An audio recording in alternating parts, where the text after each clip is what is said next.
Andy Zilch for the Utica Comets. What is the rule for cheerleaders, the Comets? What are the rules? Are they allowed to talk to the players and any of that stuff? You know, I don't think there's any rules in place. A lot of them are actually underage, so we don't see them at bars anyways to begin with. So there's a first start.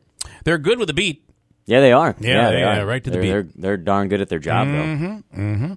You said you don't want to talk about that. I you had a conversation with a Syracuse Crunch cheerleader. Right, and she was telling me, I didn't even think of it, but it makes sense that there was, they had rules in place, because we were reading this rule here, these rules from the Saints. Can you believe that a cheerleader in the NFL, if you're at a party and a player walks in, you have to leave? Or a restaurant. Or a restaurant? That's a little... If you're there I didn't know the restaurant rule. That's Drew Brees walks in. Sorry, I gotta go. Gotta go. Can I have that wrap, please? I gotta go now. Yes, now. It's our anniversary. Sorry, gotta go. He was just about to propose. Lordy. Yeah, these are some... and it's all, by the way, if a player were to come on to you as a cheerleader, it is up to you to deny, right? They have to deny that player. I believe so. It says things like... No rules for the players, by the way. They can do whatever they want. Like if a Saints player followed a cheerleader on social media, it's up to the cheerleader to block that Saints player. Like the Saints player doesn't have anything that says you can't follow the girls. Yeah. The girl has to say no. Or it does, but they get paid $50 million, so who cares? If a Saints player throws beads at you, you have to throw them back. That's the rule. Yeah. That is the rule. Andy Zilch, good morning. Big game coming up tomorrow night. The Comets, who, by the way, couldn't be stopped in 2018, marched into March, and it was a rough March. But we seem to be recovering. Tomorrow night is a very big game. The number 3 spot is just staring us in the face, and that could mean a lot, right? Yeah, it could. It could also mean a potential first-round matchup with the Syracuse Crunch. How about that? And Syracuse could also catch Toronto, too. Realistically, our first-round opponent is either going to be Toronto or Syracuse.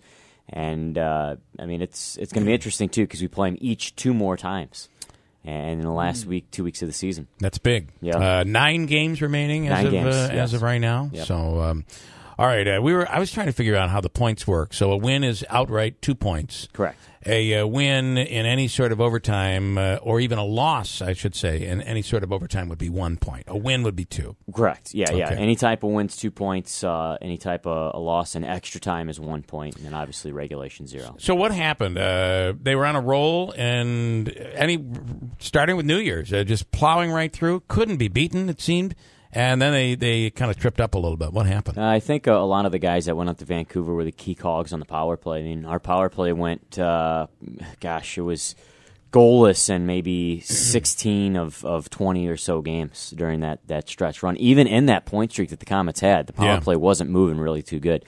Now they've started to address that again. You got guys that are finding confidence, and we're going to get guys down from Vancouver, hopefully. That's going to help that out during the playoff run. Anything can happen. A lot of people are like, oh, this could be a one-and-done team. I don't think so. Yeah.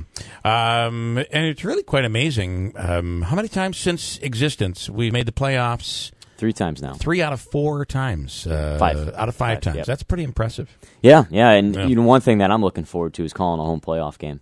That's all I heard when I got here, and I woke up yesterday. I was so energized because I was like, all right, finally I get this chance now to hear what all the talk was about. So if people don't know, the Comets clinched on Sunday. They clinched a playoff spot. And that would at this point mean potentially only one home playoff game. Right, yes. Yeah, if we could do a series with Syracuse or Toronto where we only have one home playoff game, but I'll take it. I think we're going to have many more. It's going to be really darn it, that happens all the time. Go ahead. Sorry. Well, let me ask you this. We talk about players. What the hell was that? What I was going to say was he is so intimidated by you. I want you to know. He gets so nervous. That's it. He gets so nervous when you're around. Do not make eye contact with him. No, yeah, exactly. I'm going to block terminated you. immediately. No, but what's great about the playoff hockey too is the second season we were playing into June, almost into July. It's incredible. The outdoor tailgating, and everything like that was awesome. That happens during playoffs is it's like we've ever seen anything like this here. It was so incredible. Hopefully we can have it again, and we got the plaza too outdoors too, so we're gonna have a lot set up like we did with the home opener too. Yeah, I mean the yard just looks beautiful. I talked to somebody who's in town for the first time in a couple of years, and just could not believe how great the odd looks, how everything is just, and with the suites, it's really quite incredible. Okay, so let's walk through the playoff potential here. Have you gone down past the first series and thought about where this could go? Well, in my mind, a little bit, yes. Either way, I think the Comets are going to have to face Toronto and Syracuse. I think Rochester is probably the weakest out of all of the North Division teams. But the interesting thing about the playoffs now is Rochester's affiliated with Buffalo. So Buffalo is going to send their NHL guys back to Rochester. Toronto Maple Leafs are going to make the NHL playoffs, and the Tampa Bay Lightning are going to make the playoffs. So that makes Toronto and Syracuse a little bit weaker. So anything can happen. I think it's going to be very interesting to see how this lays out. All right. I wanted to ask you about that. Archibald's still up with the Canucks. Are Boucher and Goldobin, those guys are both still up, or are they back with the They're Comets? still up, and we could also get a guy, his last name's Mott. He could come down. He was acquired at the trade deadline from Vancouver. He is eligible to come to Utica, and he is a good goal scorer. I think he scored 7 goals in 17 games in Cleveland in the AHL. So he could be another threat for us on the power play. But that'd be huge. We could get Archibald, Goldobin, and Boucher back. Archibald can't come back. He can't come back. Correct. Explain that, because I wondered. Yeah. He's gone up and down a bit, and he's obviously a fan favorite here. And then he went up about 6-8 weeks ago, and he's kind of been up there ever since. He can't come back this year. Correct. Yeah, he can't come back this year. So when the Vancouver Canucks initially signed him, as soon as you sign somebody to an NHL deal, you have to send them through waivers so all the NHL teams could have a crack on him. Now, as soon as the Vancouver Canucks signed him, they had a suspicion that other teams were looking at him and were wanting to sign him. So as soon as they got him, they thought, all right, we can't put him through waivers. We can't risk losing him. Either way, he wasn't going to come to Utica. Either Vancouver was going to keep him or another team was going to claim him. So, I mean, that's the way it laid out. Yeah. Tell me, I want to get into first of all, this is your second year this year as play-by-play guy. Where do you come from, and what's your impression of Utica? And give us the truth. Don't give any BS answer like I love this area. It's just one of my favorite places. The food is so good. I love the people. Well, the Riggies are good. You just took all of his answers. I did. Okay, so let's. Can I requote that? So what are your thoughts here? Well, I come from St. Louis, Missouri, and I've been to Greenville, South Carolina. I've been to Springfield, Massachusetts, and here Utica.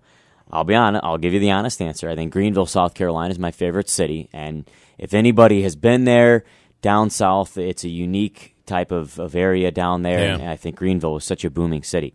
However, I love being here for my career. This is my favorite spot for my career because of the fan base, because of what I'm about to experience, because of what I've already experienced with the fan base. Fans are smart too. They're these smart. fans They know the hockey. game. Yeah. Like that's the thing. When you kill a penalty here in Utica, the fans go crazy.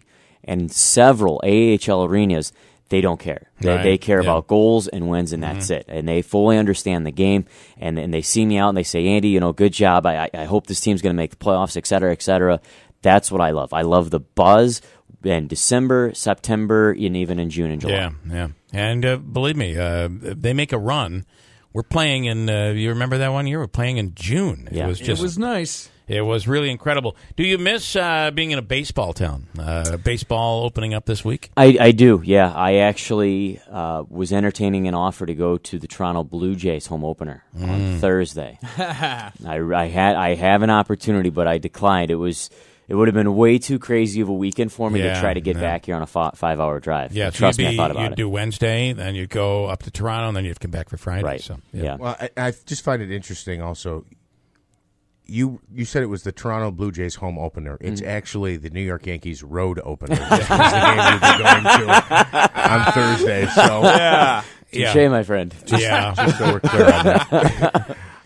By the way, somebody was predicting Cubs and Yankees in the World Series. They're forgetting about our Mets. Oh, so hang on, you're a Mets guy, huh? Yeah, actually, we both are. We all are. Okay, all right. Yeah. So By should default, should we off air put a little wager on Thursday's game between the Birds and the Mets? We could do that. We could absolutely do that. We got Syndergaard going, so I'm all about it. Yeah. I'm Well, we into got that. Brandon The Ling on other Thursday. two He can games, I don't know. facilitate. I don't trust us, but I like Syndergaard. Well, listen, you never know as a Mets fan what to expect, and I've always said never bet. But hey, let's do it. What's the wager here? I think we got a lunch ahead of us. All right, I like it. Let's do it. I think maybe the wager should be this. We have expensive taste, though. Let's kick it up. St. Louis wins. He gets to host the show one day. You win. You get to do play-by-play. I think one side of that would be more willing to do that. We actually, I'm gonna have to go to the drawing board and think of something really good outside. That wouldn't work because I think contractually I wouldn't be allowed. Oh, that's fair. Yeah, there's history. So I wouldn't be allowed there. So, but you know, at the end of the day, I got to tell you something. You can't be. You got to be sharp to be able to call hockey. I mean, it is so fast, and I mean, and there's no other sport quite like calling a hockey game. You have to know who. I is could what never number. call a hockey game. Yeah. I've done basketball, I've done football and baseball. Baseball, of course, is easy for somebody like me. You just BS all game long. But hockey, I could never do. And you have to. It's all got to be in your head. Yeah. I mean, you have to know numbers and who's wearing them, and to go along with that, some of the pronunciations of some of these foreign guys. Yeah, I would say almost. I think 3/4 of any hockey team is like names I can't pronounce. Like there's a guy I'd love to pull up his name. I don't know if we got time, but he's a Canucks prospect. He's a defenseman, and his name's Uli Ulevi. And the way that it's spelled, I don't even know if it's like Juleivi or something like that. I mean, you look at it and you immediately get intimidated by looking at it. Well, I see you're already practicing how to. Sometimes you look at the spelling of a name and it's just like there's an intimidation there. Yeah. It's like it's so hard. Google is giving me Canucks Alive for a suggestion here. All right. Yeah, there's a guy whose name's Chernachan. He's got a W in his middle of his name. Yeah. I don't know where the W comes from, but yeah, that's funny. But that'll be fun though with the odd. With this guy scoring goals, the odd Uli. Yeah. That'll be fun. Yeah, nice. That'll be fun. I like it. All right, good stuff. So let's see what happens on Thursday. It could be well. Either way, it's lunch. Lunch is the bottom bet. I'll think of something else to make it interesting. All right, cool. You'll hear from me on Twitter. Andy Zilch, you do a Andy. great Thank job, by the way. Thank you so much for coming in. We appreciate it.